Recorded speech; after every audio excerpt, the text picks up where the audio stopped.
আজ last 2 trading session ধরে আমরা মার্কেটের মধ্যে একটা ভালো র্যালি দেখছি।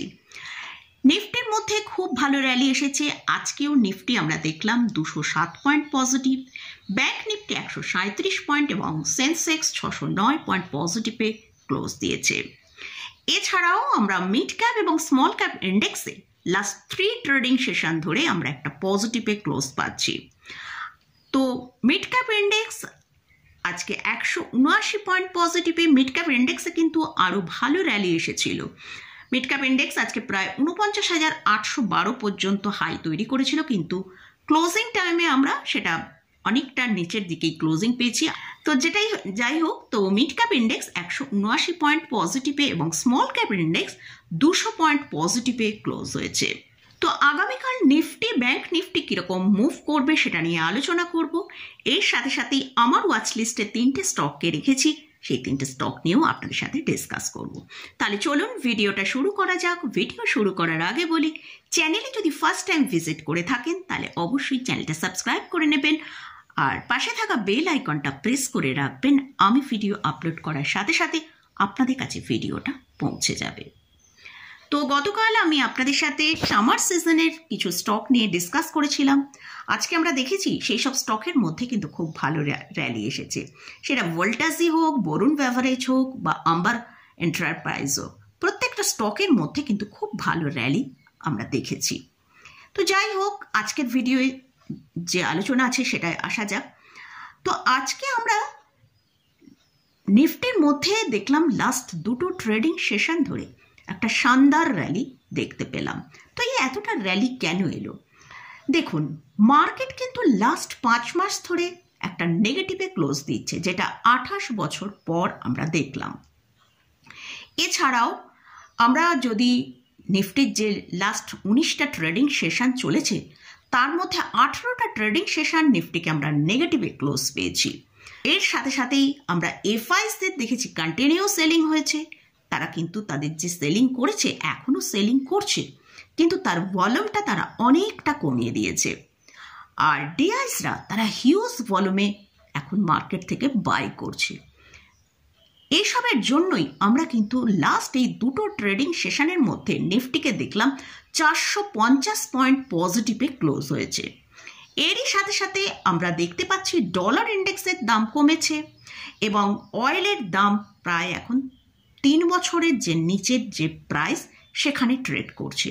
তো এরও একটা ইম্প্যাক্ট এই মার্কেটের মধ্যে পড়েছে। তার জন্যই আমরা মার্কেটে এতটা ভালো র্যালি দেখতে পাচ্ছি। তো আগামীকাল নিফটি ব্যাংক নিফটি কিরম ট্রেড করবে সেটা নিয়ে আলোচনা করব। তার আগে আমরা একবার গ্লোবাল মার্কেটের দিকে ফোকাস করব।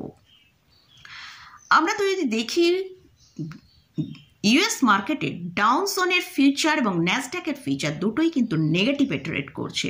ডাউনসনের ফিউচার 251 পয়েন্ট এবং ন্যাসড্যাকের ফিউচার 256 পয়েন্ট নেগেটিভে ট্রেড করছে। এছাড়াও আমরা ইউরোপ মার্কেটের দিকে যদি ফোকাস করি সেখানেও কিন্তু একটা সেলিংয়ে ট্রেডটা হচ্ছে। তাহলে আগামীকাল আমাদের মার্কেট কীরকম ট্রেড করতে হবে? আমাদের ইন্ডিয়ান মার্কেটে আমরা নিফটির দিকে যদি দেখি সেখানে কিন্তু একটা খুব ভালো পজিটিভ ট্রেন্ড তৈরি হয়েছে। নিফটি লাস্ট 2 দিন ধরে তার হায়ার হাই এবং হায়ার লোকে মেনটেন করে ওপরের দিকে ট্রেড করছে। গতকাল নিফটির মধ্যে যে হাইটা তৈরি হয়েছিল 22,394, তার ওপরে আজকে নিফটি ক্লোজিং দিয়েছে। এটাও কিন্তু একটা খুব বড় পজিটিভ নিউজ। আজকে নিফটি 22,544-এ ক্লোজ হয়েছে। সাথে সাথেই আজকে নিফটি যে হাইটা তৈরি করেছিল 22,556, তো তার কাছাকাছি আজকে কিন্তু আমরা মার্কেটে ক্লোজিং পেয়েছি। তো এই 3টে পজিটিভ পয়েন্ট কিন্তু নিফটির মধ্যে রয়েছে। তাই নিফটিকে আমরা কিন্তু একটা ভালো পজিটিভ ট্রেন্ডের মধ্যেই এখন চলতে দেখছি। তো যদি কোনো কারণে আগামীকাল নিফটি 22,350 থেকে 22,400 কাছে আমরা যদি একটা নিচের দিকে যদি ওপেনিং পাই বা কোনো কারণে মার্কেট নিচে এলো, তাহলে কিন্তু সেটা আমাদের কাছে একটা ভালো বাই অপরচুনিটি হতে পারে। আর ওপরের দিকে নিফটি যদি 22,550-এর ওপর ট্রেড করে সাস্টেন করতে পারে তাহলে ওপরের দিকে আমরা আপসাইড 22,625 পর্যন্ত একটা আপসাইড আমরা আগামীকাল নিফটির মধ্যে দেখতে পেতে পারি। আর নিচের দিকে যে সাপোর্টটা আছে নিফটির জন্য এখন সেটা হচ্ছে 22,300 থেকে 22,350। যতক্ষণ নিফটি এর ওপরে ট্রেড করছে আমরা কিন্তু এরকম আপসাইড মুভ দেখতে পাবো। এবারে আসছে ব্যাংক নিফটি। ব্যাংক নিফটি কিন্তু নিফটির মতন এরকম ভালো পারফরমেন্স করেনি, কারণ গতকাল ব্যাংক নিফটির হাই ছিল 48,657। আজকে ব্যাংক নিফটিতে ক্লোজিং কিন্তু আমরা এর নিচে পেয়েছি। আর ব্যাংক নিফটির জন্য এখন যেটা সাপোর্টের কাজ করছে সেটা হচ্ছে 48,350 থেকে 48,400। তো যদি আগামীকাল ব্যাংক নিফটি 48,750-এর উপর ট্রেড করতে থাকে তবেই কিন্তু ব্যাংক নিফটির মধ্যে আমরা একটা ভালো আপসাইড দেখতে পারি, যেটা ওপরের দিকে 48,950 থেকে 49,000 পর্যন্ত মুভ করতে পারে। আমরা ব্যাংক নিফটির জন্য একটা ওএমওর যে আরবিআই নিউজ এসেছে সেটা কিন্তু একটা পজিটিভ ইম্প্যাক্ট আমরা এখনও ব্যাংক নিফটির মধ্যে দেখিনি। তো যদি আগামীকাল ব্যাংক নিফটি এই নিউজের পরিপ্রেক্ষিতে একটা ভালো মুভ দেখায় তাহলে কিন্তু ব্যাংক নিফটিতে একটা পজিটিভ মুভ তৈরি হতে পারে। আর ব্যাংক নিফটি যদি কোনো কারণে 48,350-কে ব্রেক করে ট্রেড করতে থাকে তাহলে নিচের দিকে 48,100 থেকে 48,050 পর্যন্ত নিচের দিকে আসতে পারে। তো এটা গেল নিফটি এবং ব্যাংক নিফটি নিয়ে আলোচনা করলাম। এবারে আমার ওয়াচ লিস্টে কয়েকটা স্টককে রেখেছি, সেই স্টকগুলো নিয়ে ডিসকাস করব। তো আগামীকাল যদি ব্যাংক নিফটি একটা ভালো পজিটিভ মুভ করে তাহলে কিন্তু আমরা পিএসইউ ব্যাংকের মধ্যে ভালো মুভ দেখতে পারি। সেক্ষেত্রে অবশ্যই স্টেট ব্যাংক অফ ইন্ডিয়া এবং কানাড়া ব্যাংক এগুলো থাকবেই। এছাড়াও আমার ওয়াচ লিস্টে দুটো স্টককে রেখেছি, সেটা হচ্ছে পিএনবি এবং ব্যাংক অফ বরোদা। এই স্টকগুলো কিন্তু খুব বেশি মানে তার লোয়ার লেভেল থেকে এখনও বাড়েনি, তো সেই জন্য এই দুটো স্টককে রেখেছি। তো পিএনবি কারেন্ট প্রাইস চলছে 90 টাকার কাছে, আর এই স্টকটা ওপরের দিকে আপসাইড যেটা দেখাতে পারে সেটা 95 টাকা পর্যন্ত একটা আপসাইড আসতে পারে। আর এই যে সাপোর্টটা রয়েছে পিএনবির জন্য সেটা হচ্ছে 87 টাকা। তো এই যদি 87 টাকার মেনটেন করতে পারে তাহলে কিন্তু আমরা ওপরের দিকে 95 টাকা পর্যন্ত একটা আপসাইড দেখতে পেতে পারি।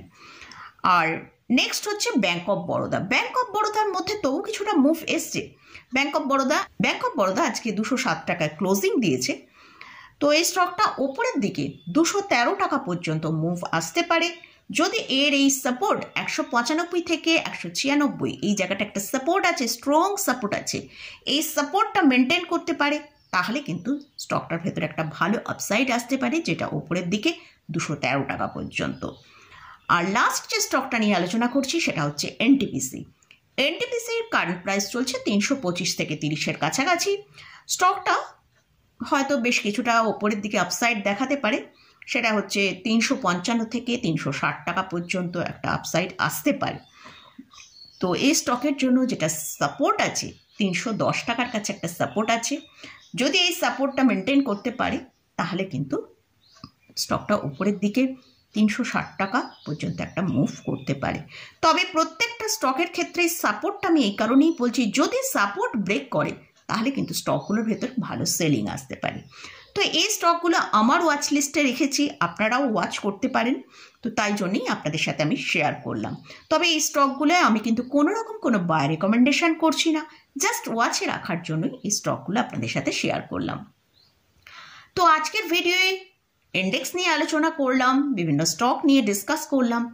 তো এই ইন্ডেক্স এবং স্টকে কোথাও যদি কোনো পজিশন নিতে চান তার আগে খুব ভালো করে চার্ট অ্যানালিসিস করে নিয়ে তারপরই পজিশন নেবেন।